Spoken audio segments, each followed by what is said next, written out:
Владимир Владимирович, с 5 апреля началась опытная эксплуатация аппаратно-программного комплекса «Безопасный город» в республике. Расскажите, пожалуйста, что это такое, на какие направления делится? Чтобы понять, что такое АПК «Безопасный город», желательно заглянуть в историю развития этой системы. И в данном случае история начинается с 2007 года, когда президент Российской Федерации дал поручение о развитии такой системы. На первом этапе фактически поручение было дано руководителям субъектов Российской Федерации, а саму задачу и понимание, что такое безопасный город, сформулировало Министерство внутренних дел. И на первом этапе она представляла себя несколько подсистем основных. Это система видеонаблюдения, это камеры, которые устанавливаются в криминогенных точках и могут зафиксировать какие-то противоправные нарушения. Да. Это системы фото-видеофиксации, фактически они развились как раз в этот период нарушения правил дорожного движения. Это кнопка «Гражданин, полиция», такие терминалы, которые позволяли бы где-то в массовых местах вызвать наряд, там, сообщить о преступлении. И в целом это вот было то видение, которое, в общем-то, базировалось только с позиции правоохранительных органов. В таком виде системы развивались до 2014 года, в том числе и в нашей республике. И фактически к этому времени уже приносили большую пользу, прежде всего связанную с тем, что облегчали процессы следственных органов. Да? То есть камеры очень часто, может быть, и не в оперативном режиме удавалось выявить, да, преступление, но, по крайней мере, в тех местах, где камеры устанавливались, где и высока вероятность криминогенной обстановки, да, удавалось зафиксировать обстоятельства преступления и, соответственно, по горячим следам быстрее раскрыть преступление. И это было зафиксировано, что в этом большая польза. С 2014 года, опять же, президент Российской Федерации дал поручение правительству более качественно проработать вопрос АПК «Безопасный город», осмыслить комплексно эту систему. И в результате этого поручения родилась, во-первых, концепция федеральная АПК «Безопасный город», где существенно расширился функционал этой системы, где комплексно подошли к задаче и сформулировали ее так, что в целом это должна быть система, которая в себя бы интегрировала все мониторинговые системы в сфере безопасности, ведомственные различные информационные системы, и уже позволяла на уровне муниципального образования, на базе единых дежурно-диспетчерских служб муниципальных образований, сформировать информационную систему, которая бы могла автоматизировать процессы сбора различных сведений о происшествиях, о аварийных ситуациях и обеспечить оперативное реагирование и устранение этих происшествий, чем позволило бы, опять же, организовать более эффективное реагирование за счет межведомственного взаимодействия всех служб и повысила бы эффективность в целом системы предупреждения и защиты населения от различных происшествий и противоправных действий. Начиная с 2014 года в целях реализации концепции на федеральном уровне было обозначено ведомство, которое обязано координировать развитие АПК «Безопасный город». Им был назначен МЧС России. Ну и как я вам озвучил, в общем-то, цель стали шире, не только видеокамеры, а в целом это сложная, мощная информационная система, которая должна была в целом не только созданные, но и в целом создаваемые в будущем информсистемы в части мониторинга и обеспечения безопасности, да, должна была в себя интегрировать и обеспечить единый такой инструмент для соответствующих и компетентных органов, и органов власти. Кроме муниципального уровня, она также должна подразумевать и в целом свод этой всей информации и на уровень субъекта Российской Федерации. То есть все ведомства, которые обязаны обеспечивать безопасность, должны были получить такой универсальный инструмент, чем, в общем-то, последние годы все субъекты занимались под эгидой МЧС России, которая в дополнение разрабатывала методические рекомендации.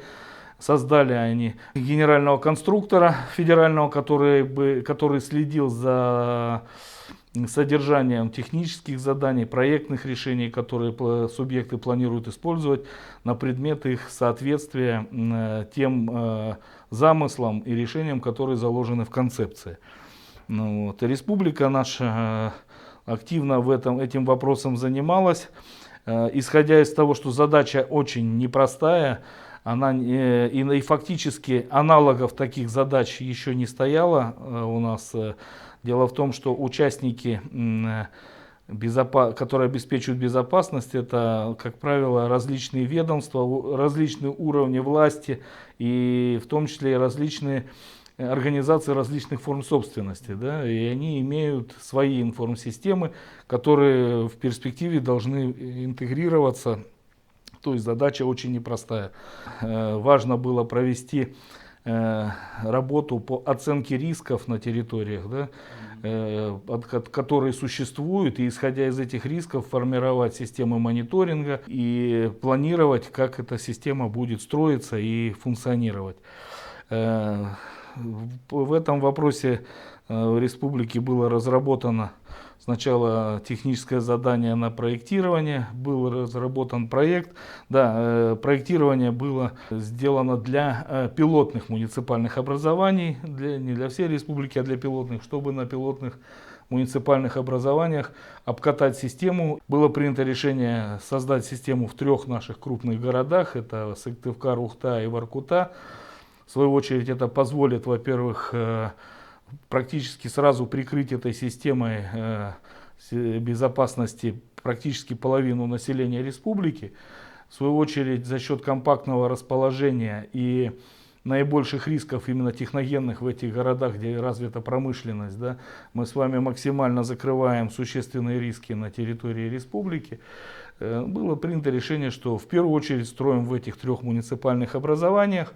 А в дальнейшем, обкатав эти решения в них, можно будет тиражировать уже и во все остальные муниципальные образования.